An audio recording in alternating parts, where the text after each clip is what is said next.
Мені бір сұрақ мазалайды. Может, менің ақыл ойым жетпей тұрған шығар, может, сіздердікі жететін шығар.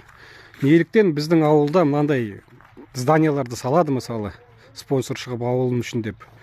Бәрін толтырады бүкіліне, спорттың заттарына.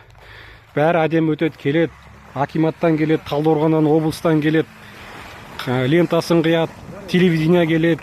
Шу, біздің районда, біздің ауылда осындай спорт сектор ашылды деп қайшысымен қызыл лентасын қиып мәз болып кетеді, бірақ кеткеннен кейін бәрі қалады.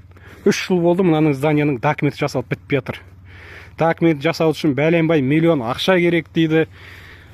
О жағы бізге қызық емес, бізге қызығы біздің ауылдың қарапайым тұрғындарына, бізге қызығы, бізге салынды ма здание? Здание істеп тұру керек. Ол істемесі оның атағы үшін бізге ондайдың келіп кетеді іштемесі жоқ. Айналып келген кезде мына столбыдан мынаған тоқтарта алмай тұрмыз. Бұл бірінші здание емес, біздің ауылда мектепте салынады, документі жоқ. Ауылдың жігіттерінің ұйымшылдығы 100% ұрып тұр.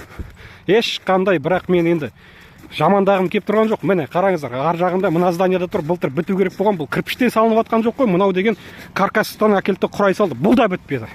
Или осыған контроль жасайтын адам жоқ па? Или мен түсінбедім. Не істеуге болады? Осыны айтыңыздаршы бізге. Или осылай просто құр сурет ретінде тұру керек па? Біз ондайды қаламаймыз. Біз қалаймыз біздің балаларымыз осындай жерде тәрбиеленіп, спортпен шұғылданып, өскендерін, дәрежесі көтерілгендерін, спортсмен болғандарын қалаймыз. Ол қалай спортсмен болады, если бұның ішінде жарығы да жоқ? Біз көп сұрап тұрған жоқ, біз құр жарығын қосып беріңіздерші, айналайын. Басқа айтатын сөзіміз жоқ енді.